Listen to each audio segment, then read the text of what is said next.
What is happiness and how do we achieve it? This question has sparked countless debates, countless studies, and countless quests, both personal and collective. Happiness is a complex and elusive concept, a subjective state of mind that varies from one individual to another, yet it is universally pursued, universally craved. People chase happiness in countless ways through wealth, success, relationships, and even spiritual enlightenment. We strive to fill our lives with joy, to find that elusive state of contentment and satisfaction. Yet happiness often seems just out of reach, a tantalizing mirage that fades as we approach it. Why is this? Is there a secret formula to achieving happiness? Or is it perhaps a journey rather than a destination? These are questions that have puzzled humanity for centuries.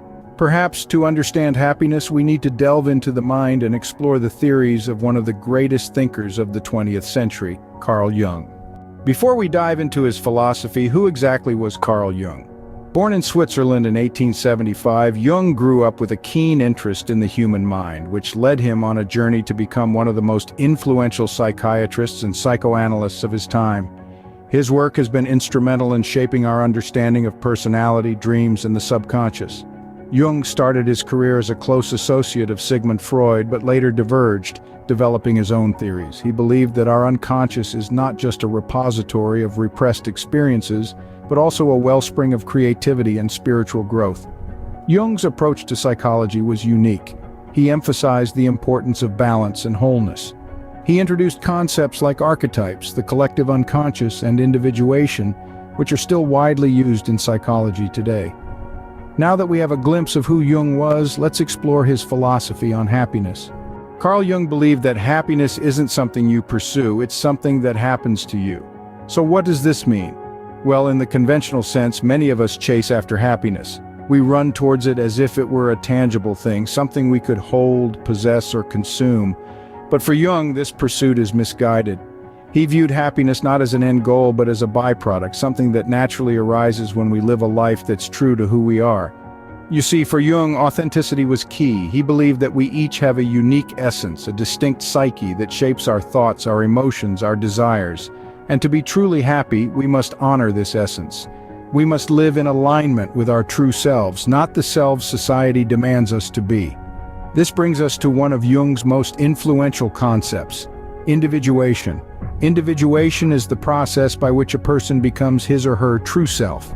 It's about differentiating the self out from the collective norms and expectations.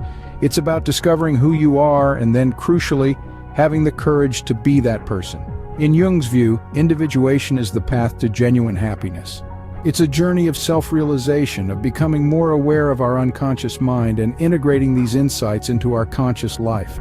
It's about becoming more whole, more complete. But this process is not easy. It requires introspection, self-examination, and often facing uncomfortable truths about ourselves. It's a journey that can be challenging, even painful at times, but it's also deeply rewarding. For as we grow into our true selves, we find a sense of fulfillment, a sense of contentment that's far more enduring than the fleeting pleasures we often mistake for happiness. In essence, for Jung, happiness is not a destination, but a journey of self-realization and authenticity.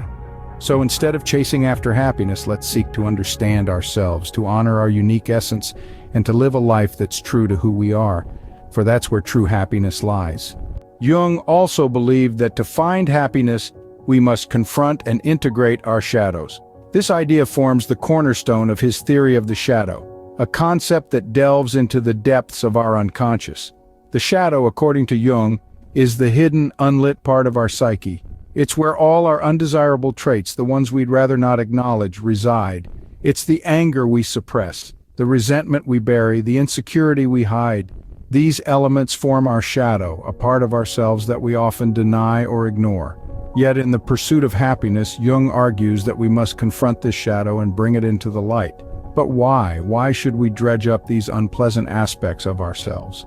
Well, the answer lies in the concept of integration. When we integrate our shadow, we're not just acknowledging our flaws and weaknesses, but accepting them as part of who we are. We're saying, yes, I have these traits, these feelings, these thoughts, but they don't define me. They're a part of me, but they're not all of me.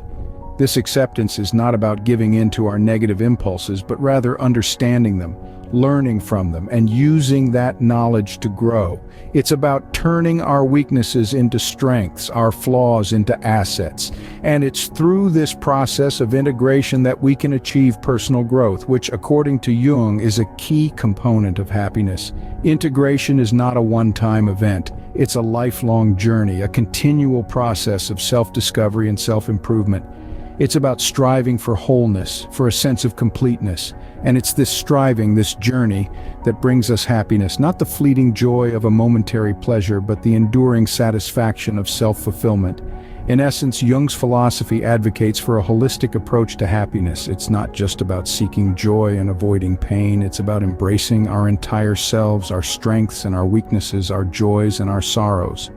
So by embracing our entire selves, both the light and the dark, we can find a deeper sense of fulfillment and happiness. Lastly, Jung suggested that true happiness comes from finding meaning in life. Now let's dive into that. For Jung, the pursuit of happiness goes beyond the ephemeral moments of joy and pleasure. He believed that the key to lasting happiness lies in finding a purpose or meaning in life. This purpose could be anything, really. It could be your work, your relationships, personal interests, or even a cause that you deeply care about. Jung argued that when we engage in activities that we find meaningful, we experience a deep sense of satisfaction and contentment. This sense of fulfillment goes beyond the transient moments of joy. It's a feeling of completeness, a feeling that you're exactly where you need to be, doing exactly what you need to do. When you're engaged in meaningful work, for instance, you're not just working for the sake of it. You're working towards something larger than yourself. You're contributing to a cause, to a vision, to a dream. This sense of contribution, this sense of purpose, it fills you up. It gives your life direction and makes your journey worth the struggle. Similarly, when you invest in meaningful relationships, you're not just spending time with people. You're building connections, you're sharing experiences, you're growing together. These relationships bring a sense of belonging and love into your life, making it richer and more fulfilling. Personal interests, too, can bring meaning to your life. They can be a source of joy, a way to express yourself, a way to connect with your inner self. They can help you understand who you are, what you value, what you love. Finding meaning, then, is not a one-time event. It's a continuous process, a journey of exploration and discovery, a journey towards understanding who you are and what you want from life. It's about finding your place in the world, about finding a cause to fight for, a dream to chase, a love to cherish. In other words, for Jung, happiness is not about constant pleasure, but about living a meaningful life. So, what can we take away from Jung's philosophy on happiness? Well, let's take a step back and reflect on the key points we've discussed so far. Jung's philosophy provides a unique perspective on happiness, one that diverges from the conventional pursuit of pleasure or avoidance of pain. Instead, he proposes that happiness is not a goal to be chased, but a byproduct of self-realization. Remember, Jung believed that to experience true happiness, we must first embark on a journey of self-discovery. This journey is not always a comfortable one. It requires us to confront our shadow, the darker, less favorable aspects of ourselves that we often prefer to ignore. But it's in confronting and integrating these elements into our conscious self that we can achieve wholeness, leading to a more authentic existence and, in turn, happiness. Jung also emphasized the importance of finding meaning in life. Happiness, he argued, isn't simply about feeling good all the time. It's about creating, learning, and evolving even when faced with adversity. It's about recognizing that every experience, whether joyful or painful, contributes to our growth and self-understanding. In essence, Jung's philosophy on happiness is a call to authenticity and self-awareness. It encourages us to embrace every facet of our being, to find purpose and meaning in our experiences, and to understand that happiness is not a destination but a journey of becoming.